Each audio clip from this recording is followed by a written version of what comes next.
150 years after the Great Seal was designed that it first appeared on the dollar bill. In 1935, a Masonic president and vice president decided to give the seal its most public use. During President Roosevelt's reign, Henry Wallace was his vice president. They decided to put the Great Seal of the United States on the back, the obverse and the reverse. Now, I have heard the story that Henry Wallace, Roosevelt's vice president, thought that the Great Seal was a Masonic emblem because the all-seeing eye of God is a common Masonic icon. And because Henry Wallace thought it was a Masonic emblem, he suggested to Roosevelt, who both of them were Freemasons, that it would be nice to put this on the back of the dollar bill. For Roosevelt and for all Masons, the society and its symbols represent virtue, morality, and self-control. Noble qualities for individuals and for the nation. But some skeptics believe that power and ambition, not righteousness, lie at the core of the Masonic creed. What is undeniable is that Freemasons have been leaders of revolutions and liberated millions from oppression on many continents. In South America, Freemason Simon Bolivar led a revolution that liberated 6 countries from Spanish rule. In Italy, Freemason Giuseppe Garibaldi unified disparate provinces and territories into a nation. In Turkey, Freemason Mustafa Kemal Ataturk put an end to the Ottoman Empire, inaugurating a new regime of religious tolerance and secularism inspired by the Masonic Constitution, a dramatic leap in a Muslim land that still endures today. But there are darker chapters in Masonic history as well, including the story of a man who dared to reveal the secret rituals, then suddenly disappeared.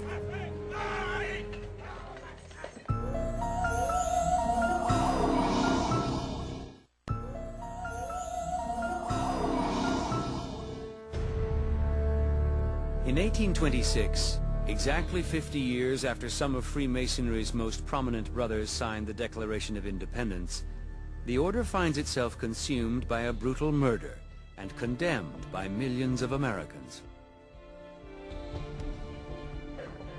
William Morgan of Western New York is a novice Mason. He's been boasting that he's about to publish a book revealing the Brotherhood's deepest secrets. He is also a notorious petty troublemaker. In jail for stealing another man's shirt and tie, and for not paying a debt of $2.68, the story goes that 3 strangers come to town, pay his bail, and cart William Morgan away.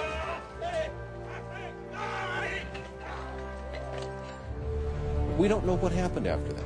His body was never found. But as the event snowballed, it was, wait a minute, this is a group within a group, a government within a government, men operating behind the scenes, murdering whom they will. What are they doing?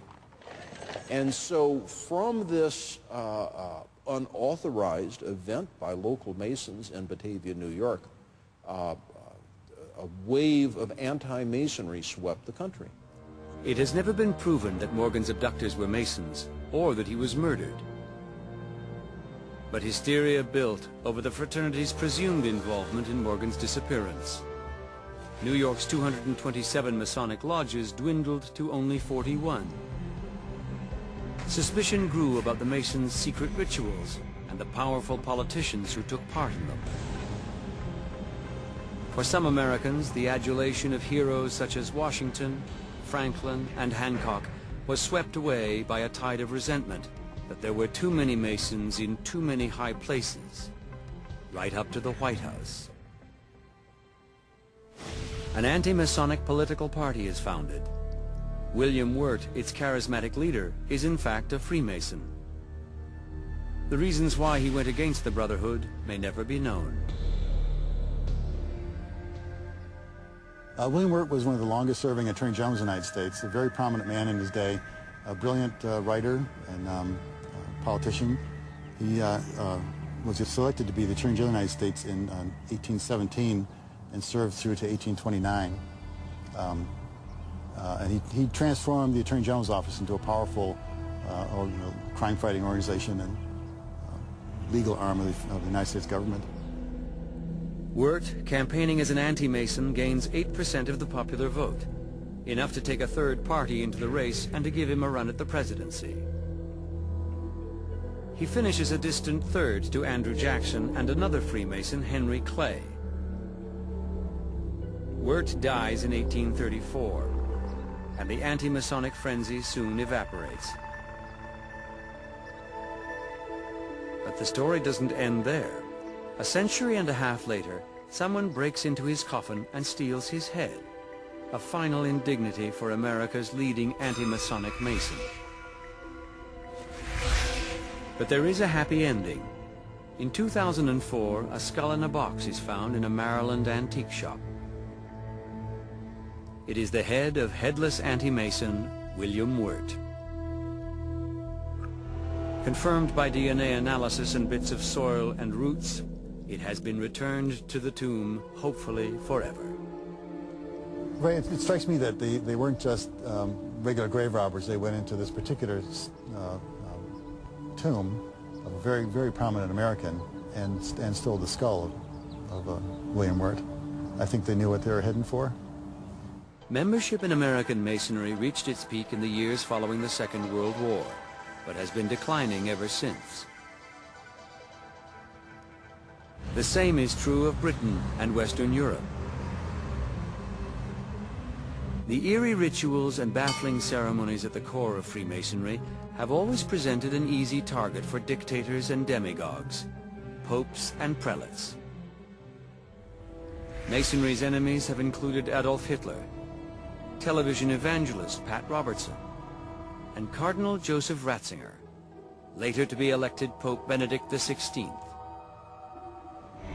In the United States, Freemasonry no longer excites enough public resentment or approval to sponsor an anti- or pro-Masonic political movement.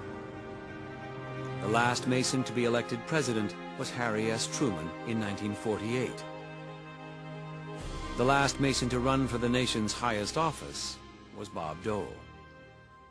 Freemasons no longer hold the reins of power in Washington, except in the minds of the most outrageous conspiracy theorists. But they do maintain supremacy in another parallel world.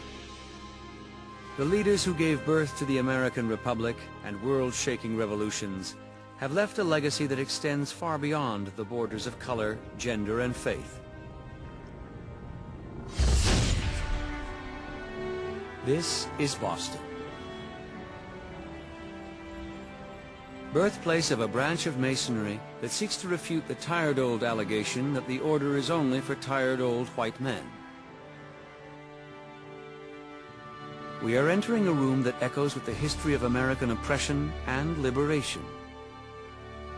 Prince Hall Lodge, named for a Revolutionary War soldier from Massachusetts, founder of what remains a separate, self-segregated offshoot of the Masonic family tree.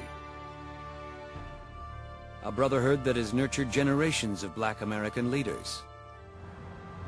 Prince Hall Masonry counts among its members such community and national leaders as the Reverend Jesse Jackson and Al Sharpton, powerful Congressman Charles Rangel, and basketball star Scottie Pippen.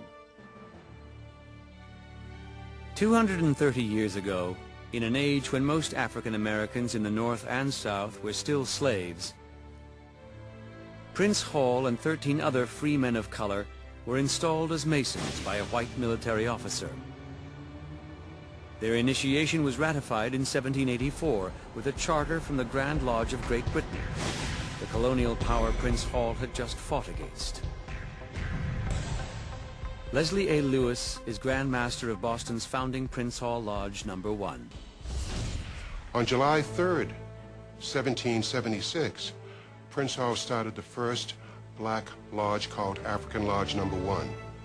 Now, because they were a lodge under dispensation, they were not allowed to enlist or bring in new members. All they could do was march on St. John's Day and bury their dead. But as time went on, Prince Hall petitioned the Grand Lodge of England for a charter to act as a regular lodge, to bring in more members, and the charter was granted,